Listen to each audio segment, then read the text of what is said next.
Hello, welcome back to the Shrink Down. Ladies, have you enjoyed your time off? Yes, for Yeah. sure. Yes, it was like a nice Went little like fast. reset. It did. Like it was long, but then No, it blink of an eye. Yeah. it felt long for a minute, and then all of a sudden it was like, wait, come back. Well, such is the holidays, right? It is I the know. holiday Feel season. long for a minute and then like they're over. Yeah, and then January just like Yeah.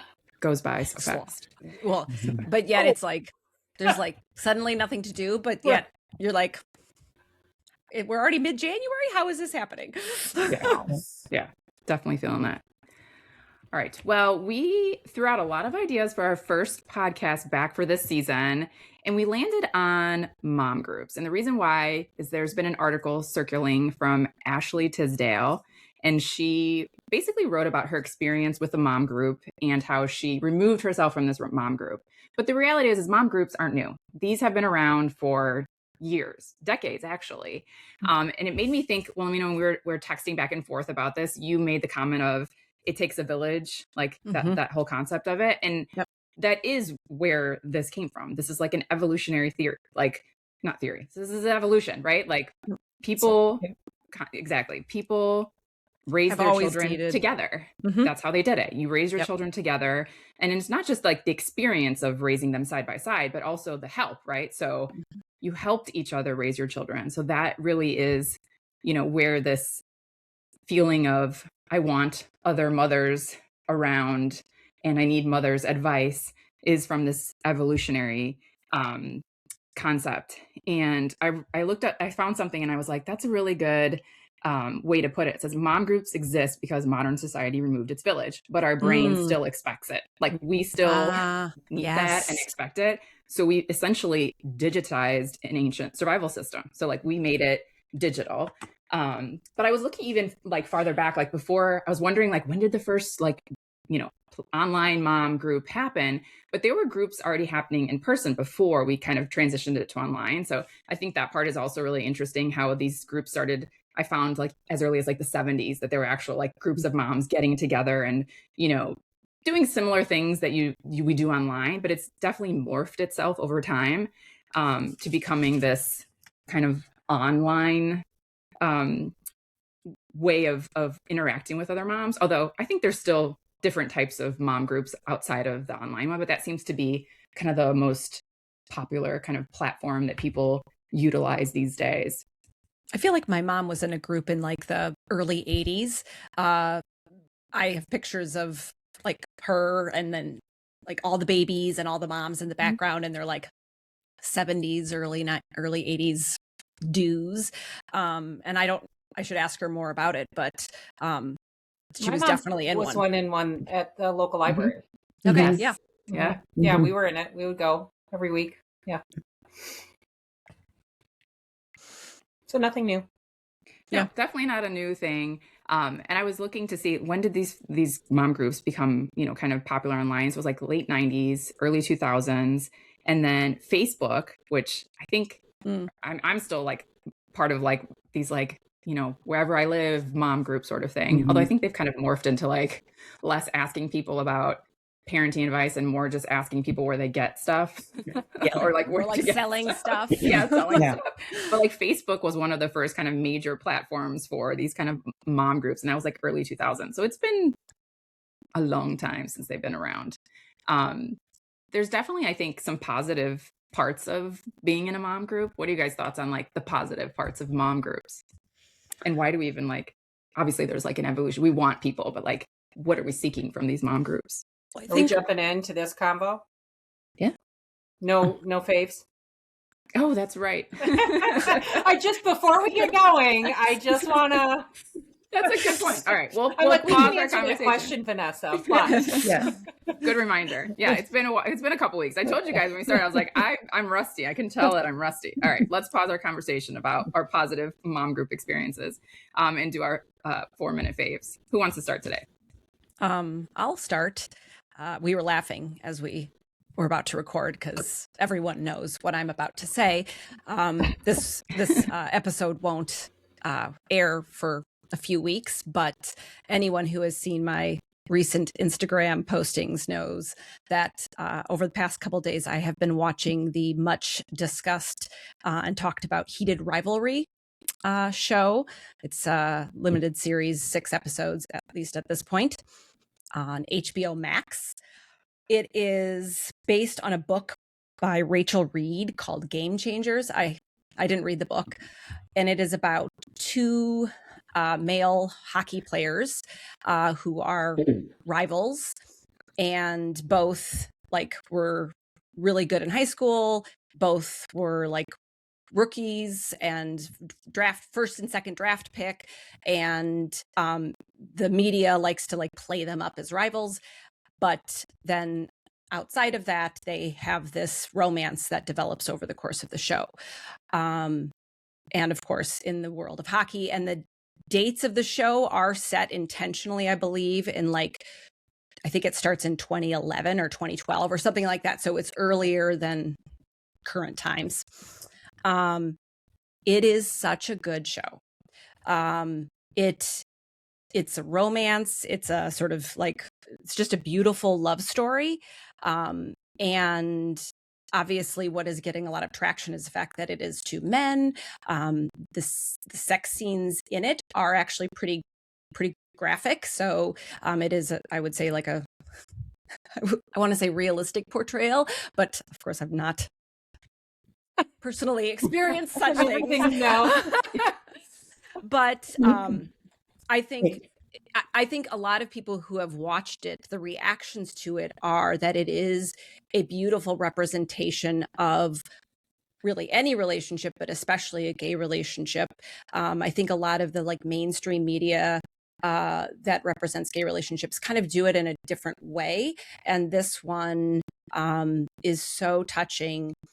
And it really does a beautiful job of portraying these like super masculine men, but also showing such sensitivity and such softness and such caring.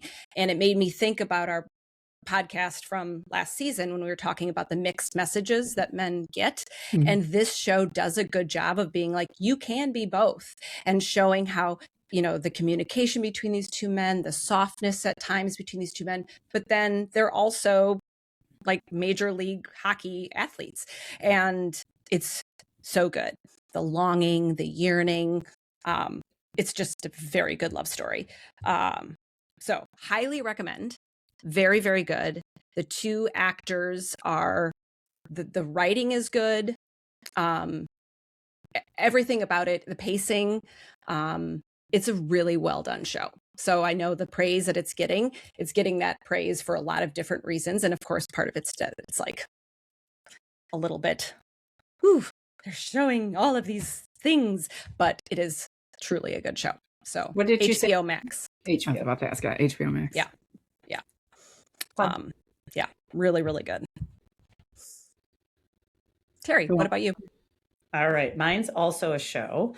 It's I'm Chevy Chase and You're Not. Oh, the documentary. I don't know if I want to watch it. I like him so much. It was on. It came out a couple weeks ago on CNN.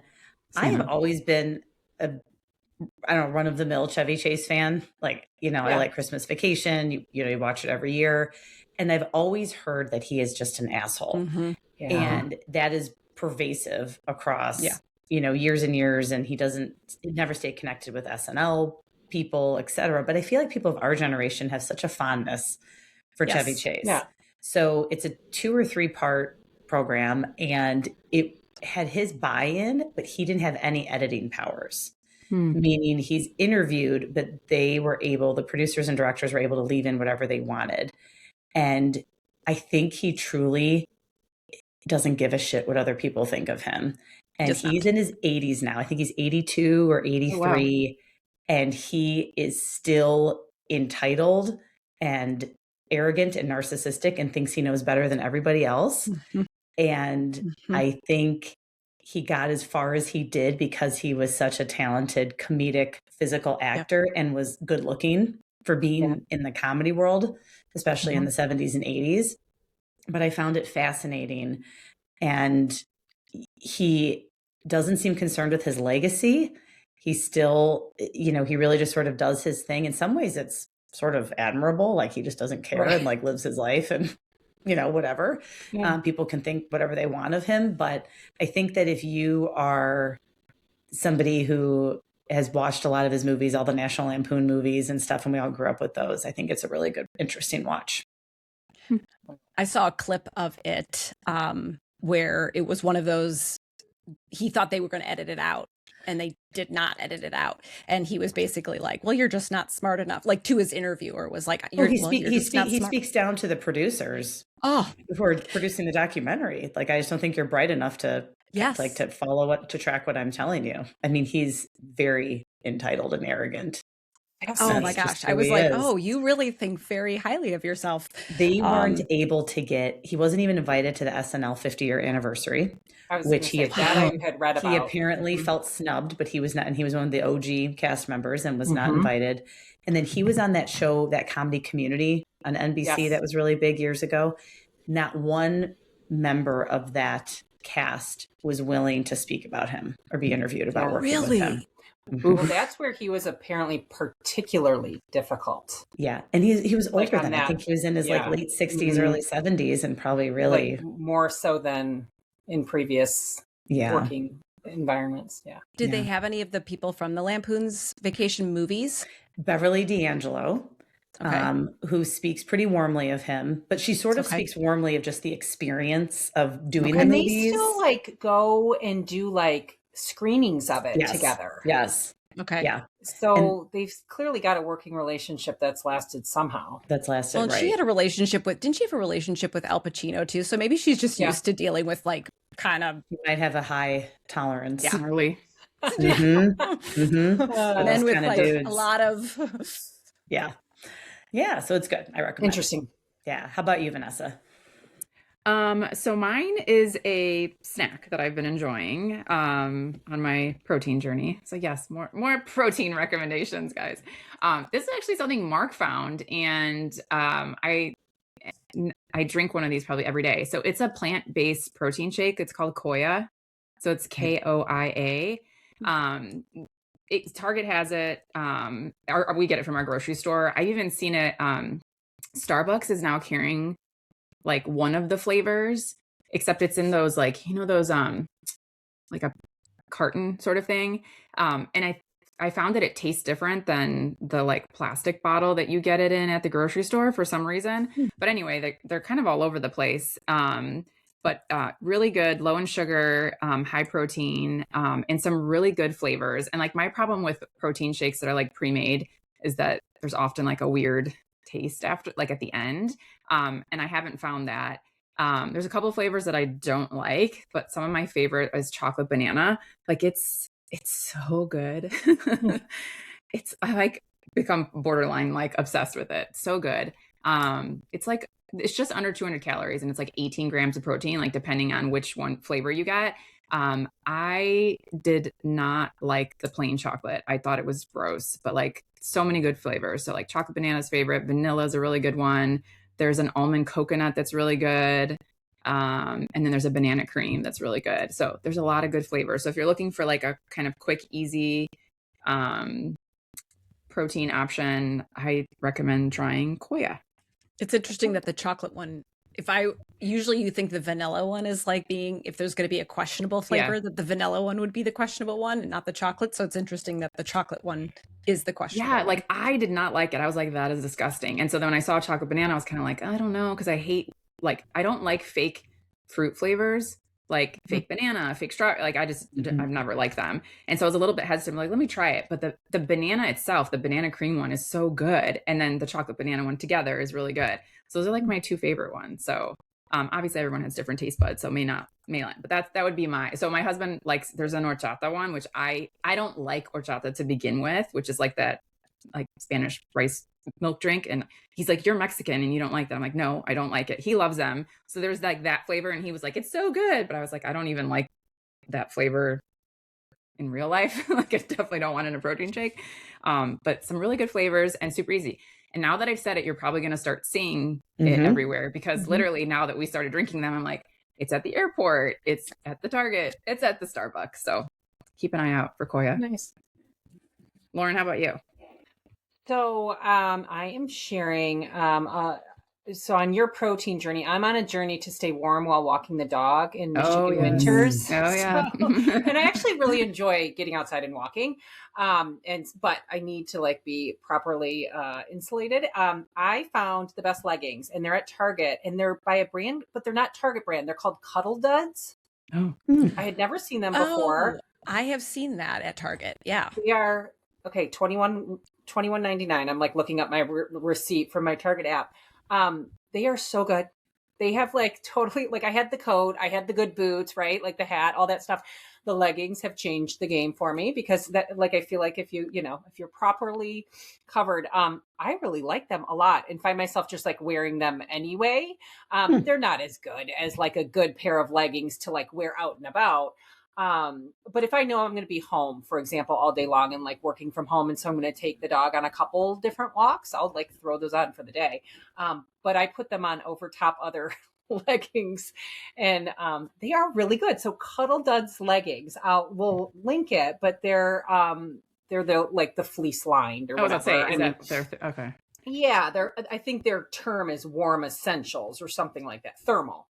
But they're at Target, and it was like this little display. So it was different than like your Target branded stuff.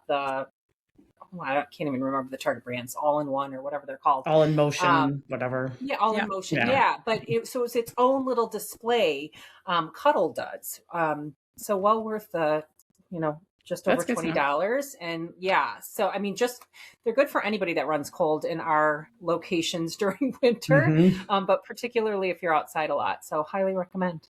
Yeah, I've been actually, when I'm wearing leggings in the house before I go walk the dog, I'm putting like sweatpants over, and Mark's like, are you doubling up? I'm like, yeah, it's I sure do. Outside.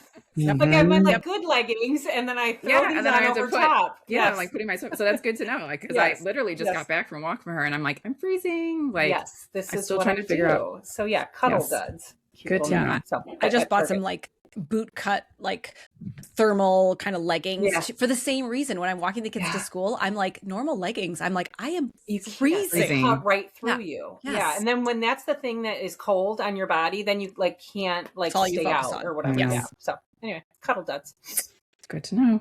Yeah. Good rec. All right, everyone. Thanks for sharing. And Lauren, thank you for reminding me. I literally said, I'm like, my brain, I know, is not operating properly today. Okay, so now we are going to get into our discussion about mom groups.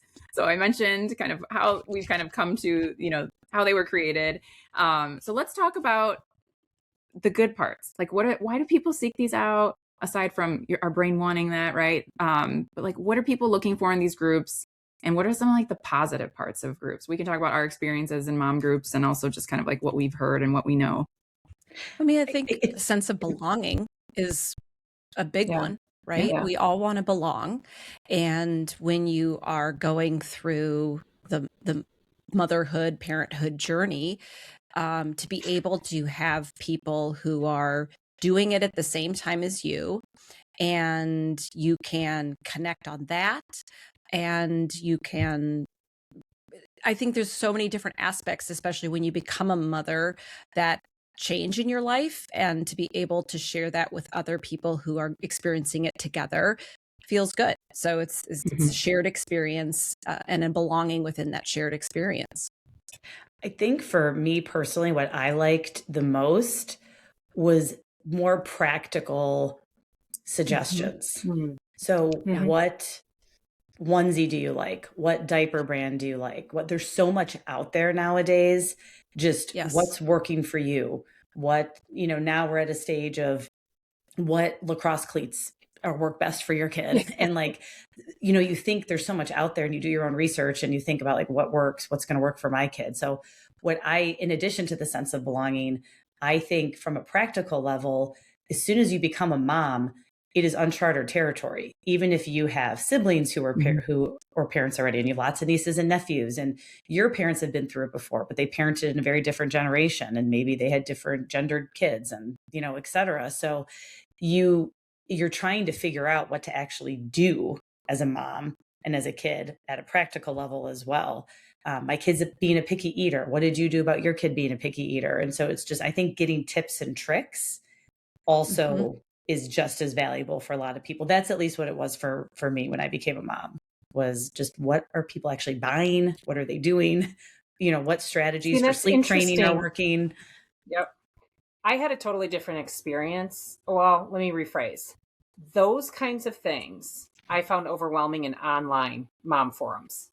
Yes. Like, what are you buying? What are you doing? Because I felt like if I didn't like see all the responses and pick the correct one and do all the things. So for me, the online mom group forum has never been something that I have looked toward.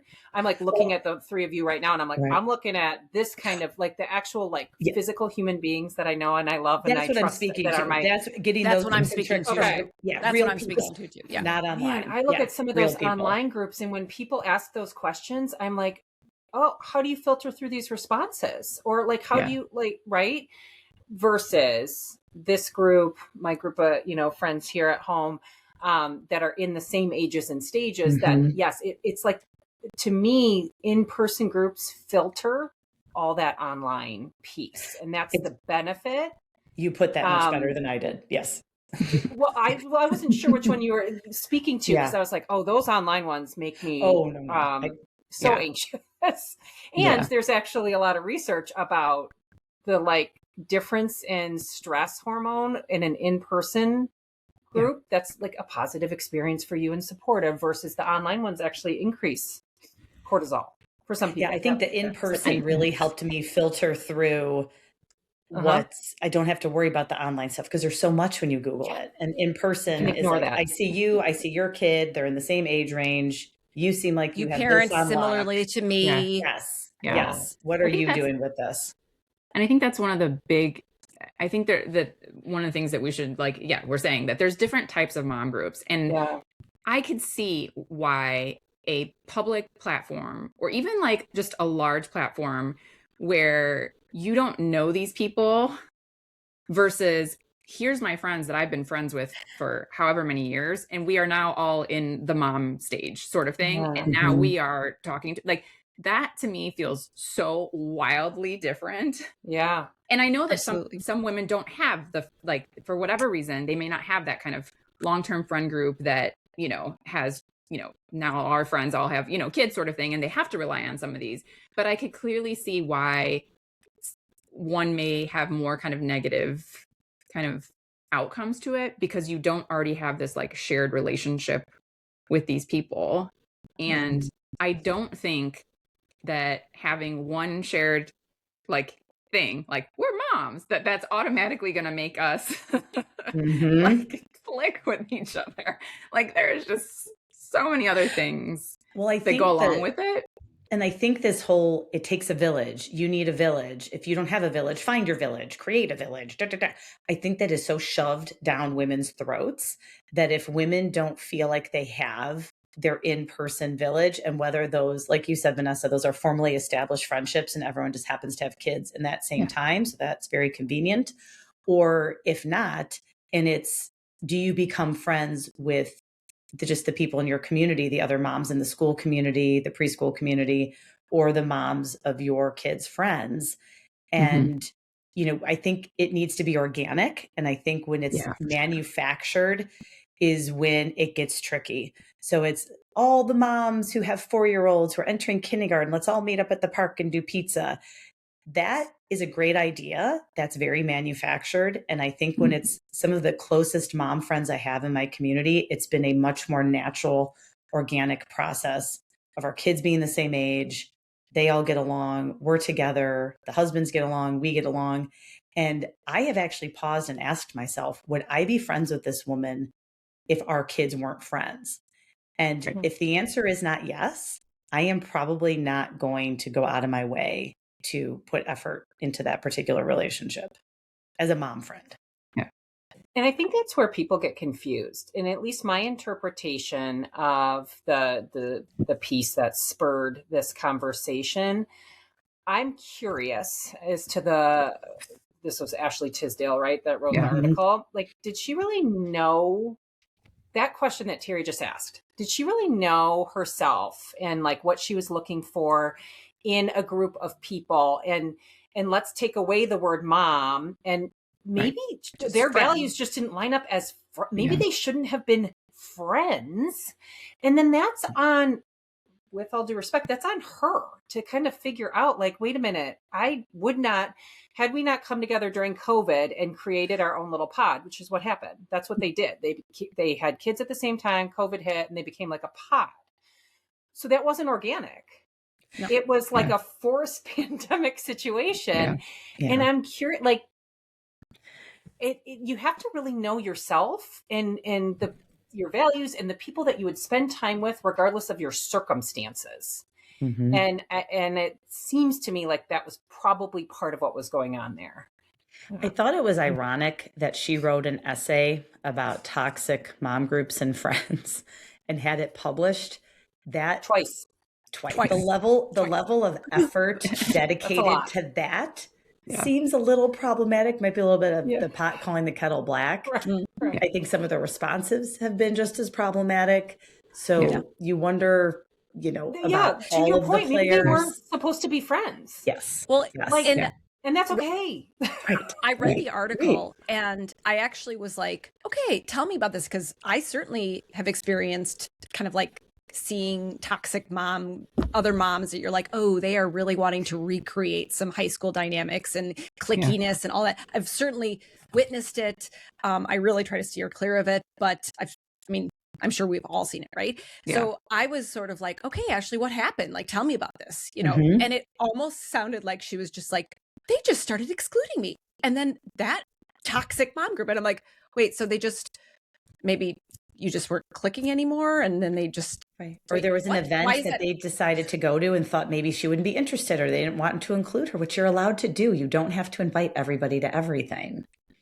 I think it also points to, when I first moved to the area that I'm in now, there's a lot of social things where you can meet up to meet other people, and they are not organic. They're definitely very like curated and organized. Yes, mm-hmm. Organized. And they're a great way to just meet a lot of people right away. Yeah.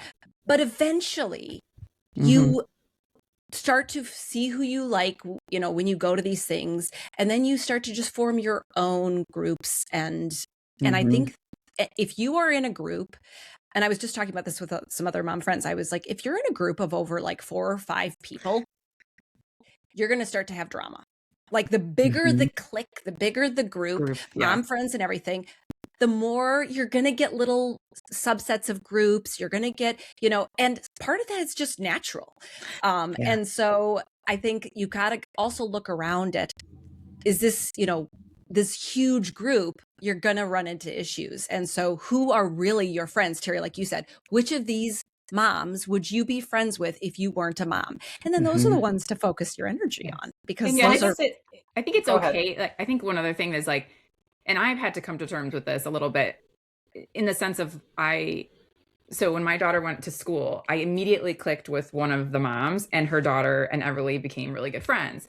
And in my not smart brain, I was like, oh, this is so easy. Like, this just happens, right? And it has not happened since, where she does have friends, but like, I am not like close with any of the moms. And I've just had to be like, that's okay. Like, she can have her play dates. She can have her friends. I have my, you don't have to become part of a group or even friends with someone's parents just because your kids play. Like, you can perfectly, like, it could be totally fine for your children to be friends, and you do not have to be friends with them. And that's okay. And so I think taking that pressure, like, you don't have to automatically become like, besties with just because your child and do you think there's something to it being a girl mom? Do you think that there's a thing where like, because I just have 2 boys, but do you think that's more of a thing among moms who have daughters? Like, oh, the daughters are friends, and then we'll be friends, and the 4 of us will go do. I don't know, because honestly, I don't know, because I don't have any other children, but I also feel like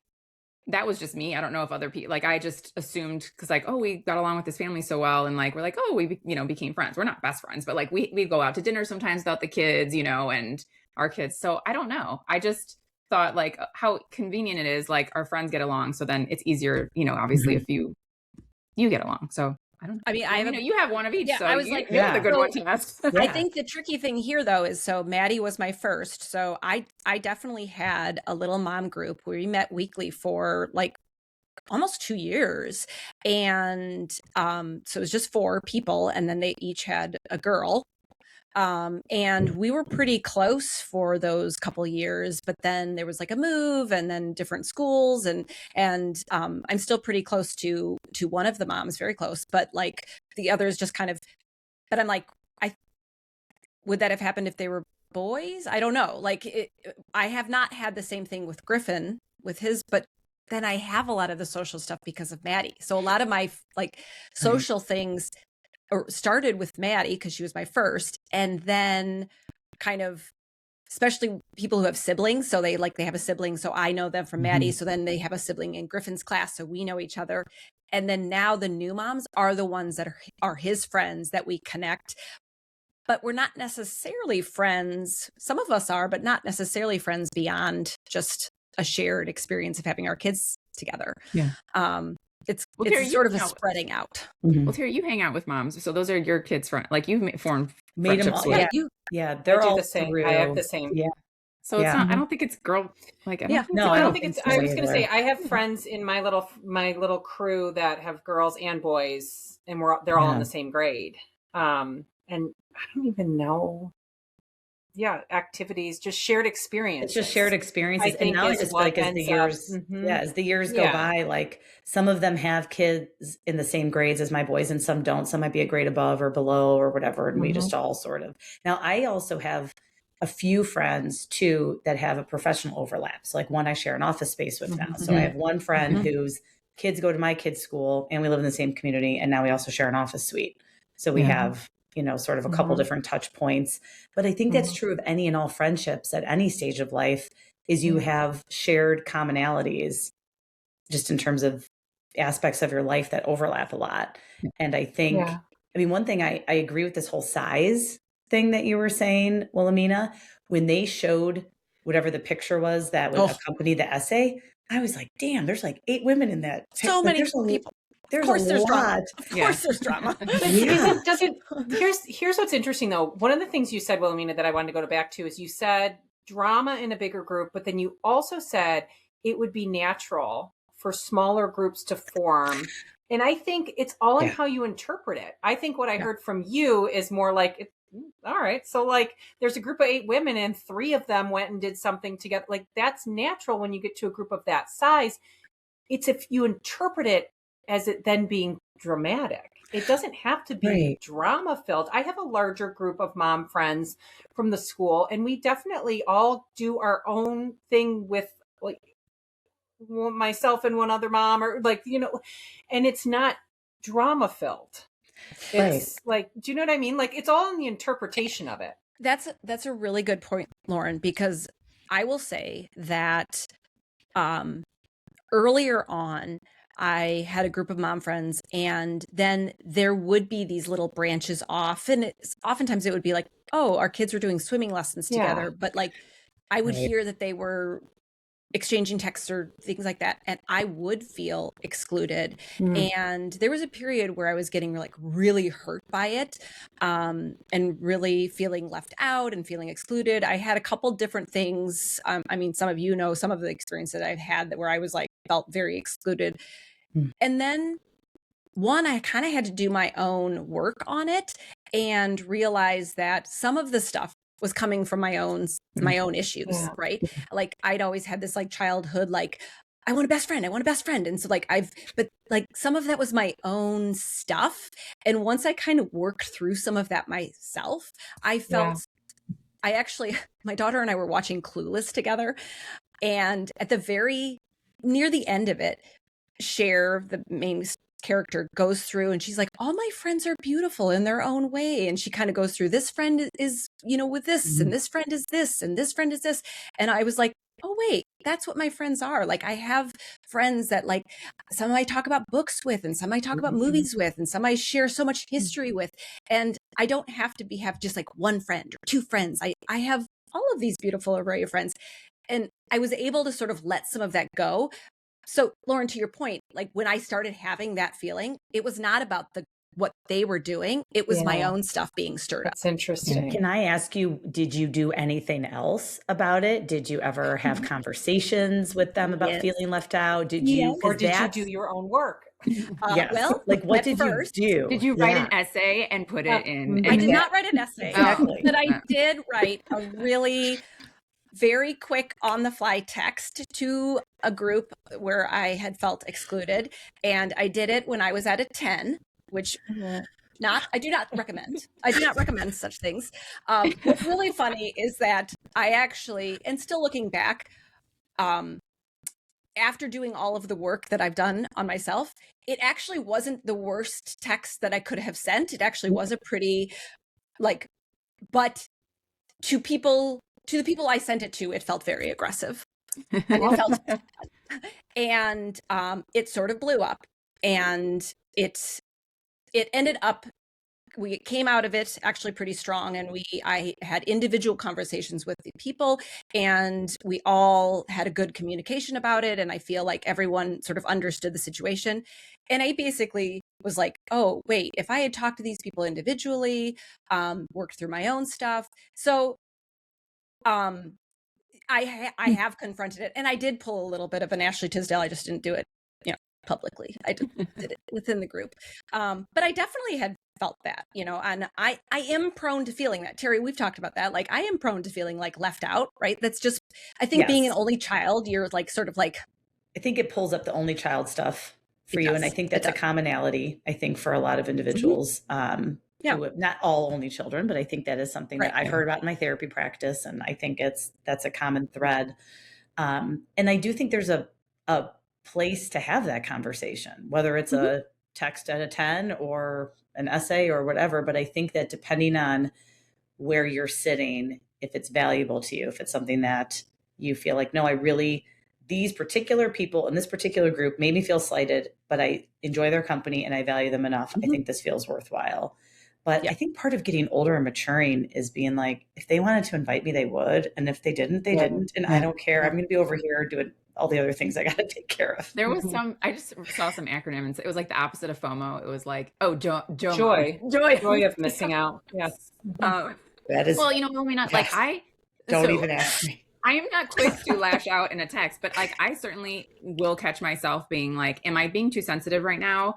Like, the about answer things for that happen. for me is always yes. Right. So I'm always like, let me think about this, and sometimes, whatever. But I think, so I get what you're saying about feeling sometimes like that, even if you stop and realize like, okay, it's not a big deal, like whatever. But I think, again, it goes back to, who are these people that are your friends, right? Yeah. Like, honestly, like if we did that, right, I don't think you would have interpreted that very different. Like if this group had something like that going on, you would interpret it very different, I think, than you would like a group of moms you had only known for, you know what I mean, for so long within that context of like, this is my kid's friend. So I think that also plays a big role into like how you interpret things. And like Lauren, you were saying like, oh, it's okay if we all have our own kind of do out, because like, that's not us, right? Like this group, or maybe some other group of moms where you're like, it's a different relationship or dynamic. So I could see that in certain groups that like everyone would be like, it's okay because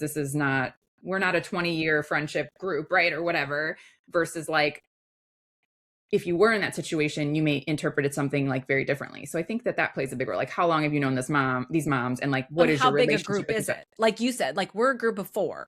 So if the 3 of us go on a vacation and exclude you, or whatever, that's going to be a big deal, right? You would get an aggressive text from me. But you guys hold on. But you guys get together without me. So I was going to mention that. I was going to say, but that's because we live in different cities, right? And like, we don't hide it from you. We're not like, no, but also I could interpret that very differently. I could be like, they should be inviting me because maybe I would take the trip. Right. I was thinking, was it Vanessa or Wilhelmina, what you were just saying? And I was thinking of that. And I've done this before with people when they're in, like having some marriage difficulties. We're talking about that in therapy. The idea of like one person should not fulfill all roles for you. Mm-hmm. Yes. And I always feel that way of like, oh my gosh, of course I would want to be there with you guys. But I'm also able to take a step back and say, they can't fulfill that role of friendship for me right now because I'm physically not going to get there. Like, Right. Like, and if I'm feeling like, of course I'm feeling like, oh, I wish I could be there, but also Well, sort I of like can I like said, fulfill And that just need for in a anybody different listening, way. Lauren was referring to the fact that Terry and Wilhelmina live in Chicago and my family's from there. So like Yeah. I will go into town Yeah. for I holidays just and stuff and interpret see it them. Yeah. Like, differently. yeah. For But I that won't. purpose, but I guess I could not. But I guess I don't expect. I think if you had a different expectations. personality and you were sensitive, you might get upset about that. So Right. I think it's also about expectations Yeah, of like, of course I would expect them. I would be like, that would be kind of like odd if you didn't try to get together, or like, of course I would expect that of you guys. Well, And how I do don't you know. two, Vanessa and Lauren, how do you two feel? Because like Terry and I will get together Yeah. because we Yeah. are in the same city. Yeah. So we will have lunch or like get together and like so it doesn't make me feel like I don't feel upset about it because obviously you guys live together. But I will say I do think the dynamic between the two of you is different than like you guys feel like know things about it, are closer to each other. I guess that's a good way to say it. Like I do think there's a difference between your relationship and like all four of us because you do spend more time together. So but it doesn't hurt my feelings. But it doesn't bother. It's like, I'm not upset about it. Yeah. So like it just makes sense. Like I have a group of friends, and if somebody has seen me before, one of the women I'm really close to, and they have they'll be like, "Hey, did you ask her about that?" Like it doesn't even make them think twice to ask. They just assume I would know because I'm closer to her and I probably saw her more recently than they did, right? Like, and that's kind of how I feel about you guys. You know, technically, our friend group, the four of us, is a splinter group coming out of the small cohort we had in our PhD program. There were only part 10. Of a massive cohort. There was maybe 10, right? 10 or maybe 13 if you count the rehab. I don't know how many we ended with, but I think we started with 10. I mean, it's PhD programs in clinical psychology are not large in general. They tend to be pretty small cohorts. And so the four of us, and there were social events that we would sometimes go to. And then as the years went by, we wouldn't, at least I wasn't going to a lot of them, but I would still get together with you girls. And so I think that is very, again, organic in how friendships form and are cultivated. And it just sort of is an offshoot, and that's very normal. Yeah. And I think if you don't have that solid friendship, then things like, not just what we're talking about, like the relationship differently, but people can start to get, anxious about, oh, they're doing this and I'm not, like, not even together, but I mean like for their child, oh, maybe they know what's better sort of thing. And you start to like compare your experience to them. And I think if you don't have that like really solid friend foundation as like, two individuals, it can really start to like affect your experience. And most of the time in these groups, like the person who's the loudest is going to be the one, or so I can see how there could be lots of different kind of negative, not just the like feeling left out, but even just the dynamic between people, and like what you're hearing from the other moms can really affect you if you don't have like a really good, solid like friendship and you don't feel like, that you're being heard or, having a basis of who you are, what you want out of those relationships. And it can't just be mom stuff. And maybe that's part of it, is this idea that because we share this experience, we should be close and you should invite me to all these things. And that's just, I think we all know we're all in situations in which our kids are at school and you're not friends with everybody. No. Right. Yeah. Well, okay. That's okay. All the time. It's okay. I texted a girlfriend earlier today. I texted two of them to be like, hey, we're talking about mom groups. And my one friend said like, oh, I felt like it was exhausting to kind of find my group.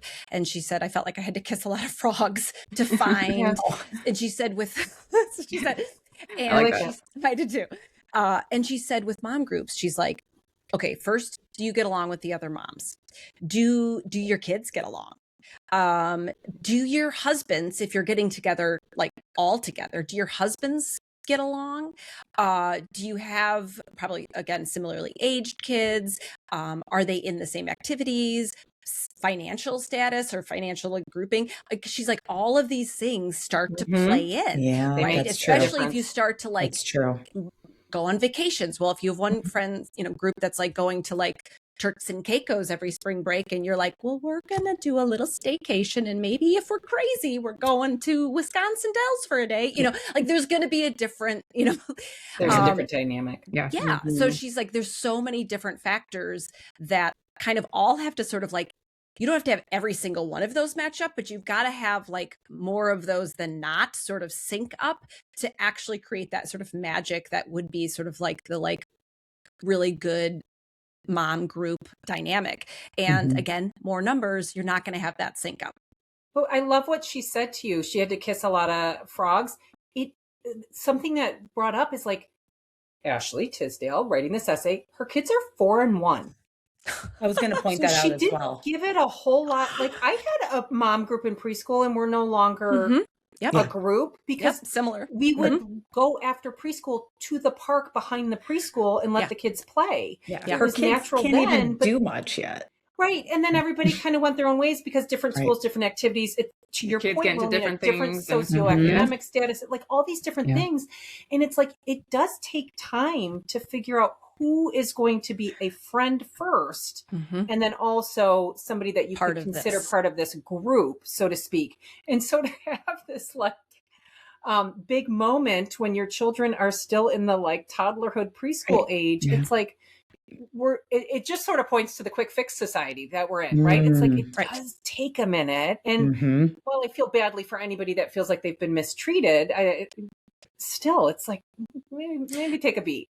And you know what? I just said this to Erica the other day. I said, she was talking about some like changes going on in her life. And I said, I think like my life and friends, like not the core group, but like some of those like acquaintances that are friends, but like they have shifted every 3 to 4 years. I feel like there's been a shift, and it's been with like between initially it was like moves or this or kids' ages or whatever. I said, I kind of like felt a little settled, and then things shifted a little bit, and then kind of whatever. And some of those people have been there each time, and then some have changed out. And so I was like, every 3 to 4 years, and obviously COVID's thrown in there too, which changed things up. But I was like, I just think part of it is that you're not ever going to have this giant group of friends that they're just going to continue with you through all of time. Like that's just not realistic. You're going to have it shift and change as you shift and change, as your kids shift and change. And if you're lucky, you're going to pull a couple people that are going to be joining maybe a core group. But like, that's if you're lucky, like you're not going to just, I don't know. It's just, you're going to have more friends that are just sort of friends, like maybe more than acquaintances. Friends. Yeah. Yes. Yeah. Yes.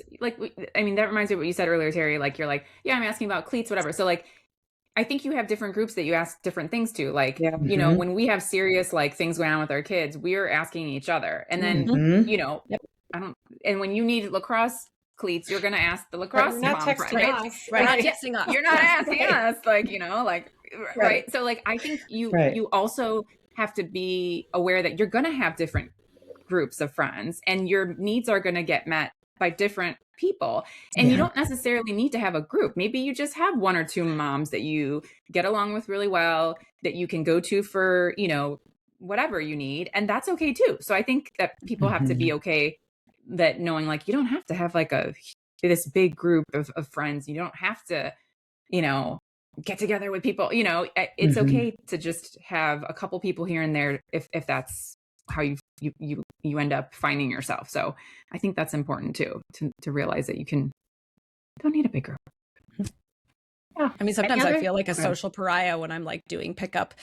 Not really, that's my own stuff, but like I'll just be like sitting there and like all the other moms are chatting or whatever, and I'm just like, especially as like Griffin's the oldest now in elementary, so like I'm doing elementary pickup with like all of these really young moms with their young kids, and I'm like, been there, I got done like that. 1 foot out. I'm like almost out. And here's the thing, it's sort of, I'm just like fine with it. Like I'm totally fine with it. Which I would never. I'm like, at some point I was not fine with it. I was like, oh, and now I'm like, nope, totally good. Like I am actually at a stage where I don't actually think I'm looking for new, like, no, the shop friends. is closed. The shop is closed. It is like I'm not opposed if it like came knocking at my door, but I'm not like out there with not actively binoculars seeking. looking for them. Yes. The shop is closed. The shop is closed. The friend shop is closed. Do I not just- try to friend Up. No vacancy. Any last minute thoughts, ladies, on friend groups, mom groups? I'm That was just a good always decision. thankful. I'm always thankful for you three. Yes, same. Every time Yes. we talk about this, I'm like, yay. There will always be room for our friendship. Yes. Yeah. Yes. Awesome. Well, thank you for joining us today. Please join us next time on The Shrink Down.